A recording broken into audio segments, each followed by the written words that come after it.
پاک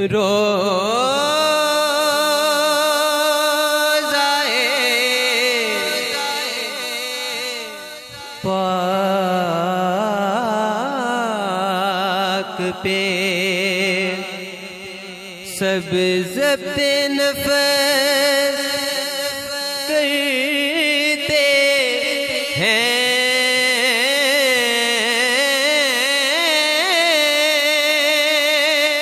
روزائے پاک پہ سب ضبط نفس کرتے ہیں۔ اس گلستان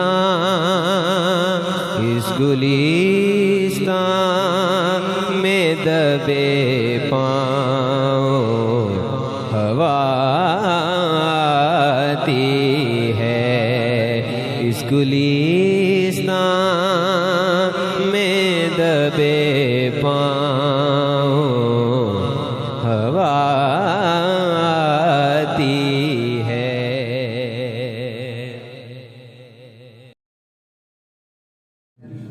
وَاحْلُلْ عُقْدَةً مِّن لِّسَانِي يَفْقَهُوا قَوْلِي۔ قال اللہ تبارک و تعالی فی الکلام المجید والفرقان الحمید۔ بھاگتی دوڑتی زندگی، بے چین فطرت، وقت کی کمیابی، ہزاروں سوال اور جوابوں کی تلاش، محفلیں رونقیں بے شمار مگر مقصد سے آری، تو کیسے مل سکتا ہے انسان کو حق کا وردان؟ مل بیٹھنا اہم مگر بیٹھ کر محفل کو علم سے منور کرنا لازم، ورنہ محفلیں بیکار ہوں گی، وقت کا ضیاع ہوں گی، علم سے آری ماحول سے عقل بھی حبت کر لی جاتی۔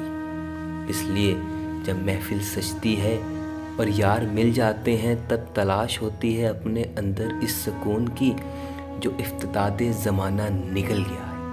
احباب کی صحبت میں گزرے لمحات تریاک بن سکتے ہیں، دوست بہت کچھ سنتے ہیں اور سناتے ہیں، قصہ دل کھولا جاتا ہے، کچھ شعر سخن ہوتا ہے، کچھ علم و فن کی باتیں، اور پھر یاد اللہ۔ انسان جتنا بھی بھاگ کے آخر منزل تو ایک ہے۔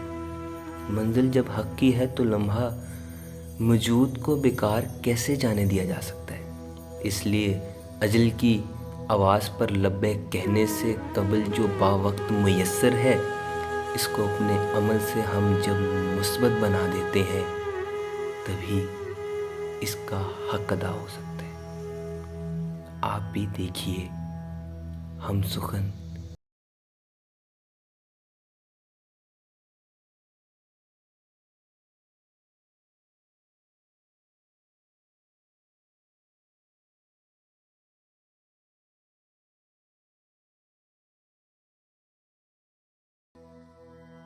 محنت کر رہا ہے، اور آج کل کے نوجوان جس طرح اس چیز کو یوٹیلائز نہیں کر رہے، حذیفہ میں سمجھتا ہوں کہ اچھے طریقے سے اس چیز کو یوٹیلائز کر رہے ہیں۔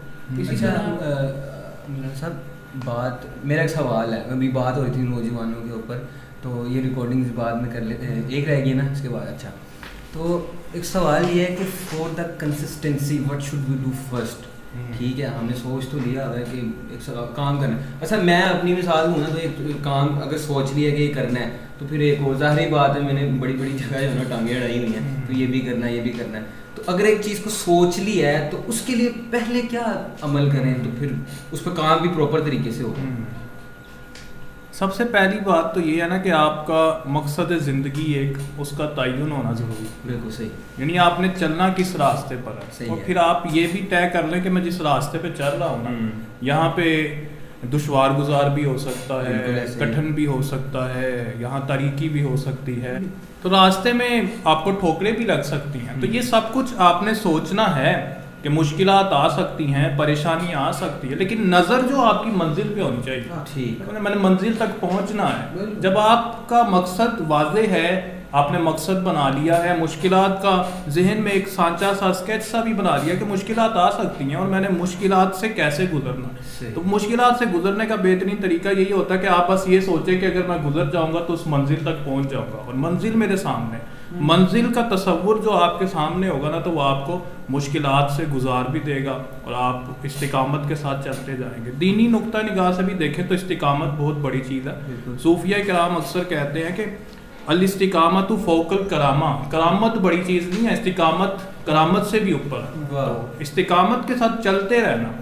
وہ حیدر علی آتش کا شعر تھا شاید، اس کا مفہوم یہی تھا کہ اگر پھول کی آپ نے اگر تمنا کرنی ہے تو پھر کانٹوں کی چبھن سہنی تو پڑتی ہے. تو پھر لیکن کانٹوں کی چبھن کے بعد جب آپ پھول کو حاصل کر لیں گے نا تو وہ ساری چبھن ختم ہو جائے گی. اصل بات یہ ہے، وہ اس نے کہا تھا تھکے جو پاؤں تو چل سر کے بل، نہ ٹھہر آتش گلے مراد ہے منزل میں خار راہ میں. کیا بات ہے. یعنی کہ بس مین چیز جو ہے نا وہ منزل پر فوکس ہونا چاہیے. اکثر بیٹھے تشریف رکھیں تو فوکس ہمارا منزل پر، راستے میں جو دشواریاں رکاوٹیں ہیں وہ آنی ہیں، وہ واقعی وہ تو اٹل ہے.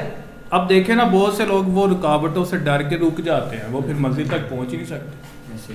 منزل کو آپ ہر وقت ذہن میں رکھیں تو ضرور کامیابی آپ کا مقدر.